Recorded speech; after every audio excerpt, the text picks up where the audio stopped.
Have you always wanted to be a ghost hunter? Have you already known you were going to be a crucifix connoisseur when you came out of the womb? A spirit box Sandy? A temperature Terry? Or even the most important, head-mounted Harry? Neither have I.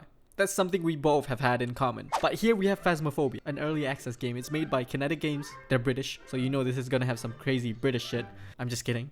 I don't even know what that means, to be honest. Maybe the ghosts are gonna have some tea, I don't know. Maybe a biscuit. But here's Phasmophobia. The game is very simple. We've got guns, and lots of it.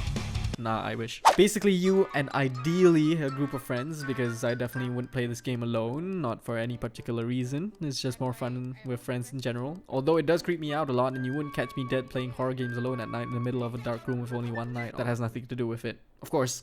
Anyway. Hey, so what the hell? You and your friends, after finishing the tutorial, because everyone finished the tutorial, right?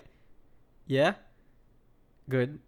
So after that, we spawn in a truck every mission. A white truck that's almost like a dangerous white van. And we park in front of the place that's supposed to be haunted. Honestly, I'm surprised none of the neighbors notice or question why there's a suspicious white van in the middle of the road.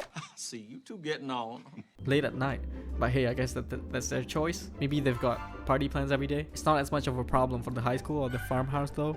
Those are in the middle of literally nowhere. So you spawn in, you see your stuff, your equipment, you grab 3 things. Ideally, everyone gets 1 flashlight, and no one forgot to buy one or bought the weak one accidentally. Then you've got a choice from the spirit box, the COVID thermometer to take temperatures, the crucifix to scare off all those spooky ghosts, the ghost writing book so we can share a bit of Edgar Allan Poe, smudge sticks, a UV light to spot ghost droppings, and many more. But trust me when I say this, the game's not really that hard. It's all pretty straightforward. I dare say it's quite logical. And it's stuff you would be doing in real life if you were an actual ghost hunter. If anyone even wanted to be a ghost hunter in the first place, I guess. But after you've got your equipment, you're assigned what each other are gonna do, you finish that montage that you see in those ghost hunter movies, you head inside, whichever premises you've chosen. But depending on whether it's your first job and you have no idea what to do, or you're the Barack Obama of ghost hunting, Hey, you see how woke I was? I called you out. you'll get a different set of missions that will send you to different locations with variable difficulty. You've got amateur for noobs, intermediate, it's also for noobs, and professional for masochists. There's no in between. I'm purely joking, of course. You can be sadistic and enjoy professional because you like seeing your friends scream.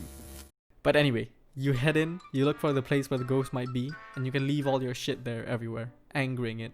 You're spreading it around, because there's nothing that can make a ghost angrier than a mess you dumped on the floor. Depending on whether you're right or your friends messed up the investigation, the ghost will either appear and respond to your stimuli,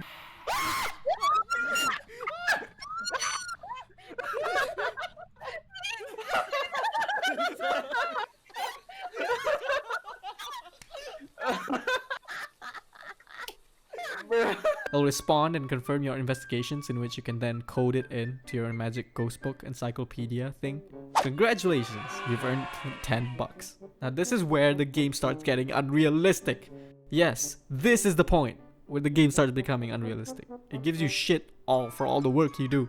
Gives more money as your level goes up and you challenge harder missions, but you still expect more for hunting ghosts at a ghost house. Like, come on.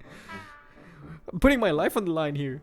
Anyway, minor complaint aside, depending on the mission, you've also got other objectives, like sticking a smudge stick up a ghost's butt, or preventing it from hunting with a crucifix, or witnessing a ghost event, you know, seeing dirty water, or maybe their fingerprints. Some of these are easier than others, so you can just bail out if you think you can't really do it, or your friends are either too afraid to finish them or just can't be bothered with how difficult it is. It does take quite a while sometimes to finish a mission, especially in the big areas like the high school and asylum, but if you've got time, if you've got time to kill and you've got friends,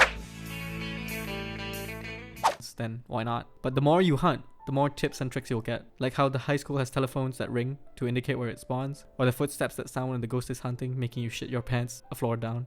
Does that mean My EMF didn't move. Oh, we can check the blinking room lights. Yeah, no, it.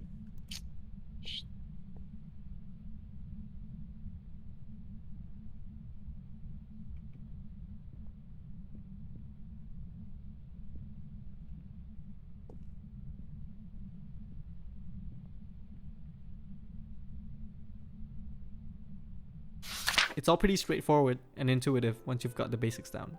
It also helped me a lot to have a friend who was level 32, but was still a scaredy cat and left a lot of the camera work to me. In terms of sound effects and effects in general, it doesn't really have that much. It's got basic footsteps, terrifying ghost whispers, and also ambient sounds when you enter a house that's very unsettling. Those sounds won't really play unless you step foot into the premises, and it's a bit jarring because, well, it literally cuts in when you put one foot into the house. But hey, it's an unfinished game. The optimization is also off sometimes. The FPS drops randomly and you'll start seeing ghosts in 30 FPS instead, which makes it even more terrifying. Low FPS ghosts are notoriously scarier than high FPS ghosts.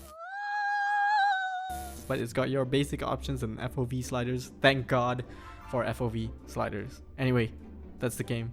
It's in early access, so don't have crazy high expectations.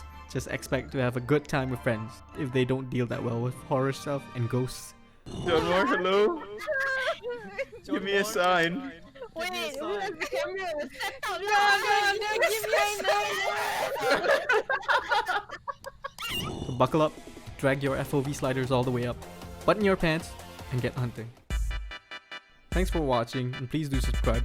I love making these videos, and I would have way more motivation if the people who enjoyed them subscribed. So I do know you enjoy them and aren't keeping quiet to torment me in a ghostly abyss. Bye bye.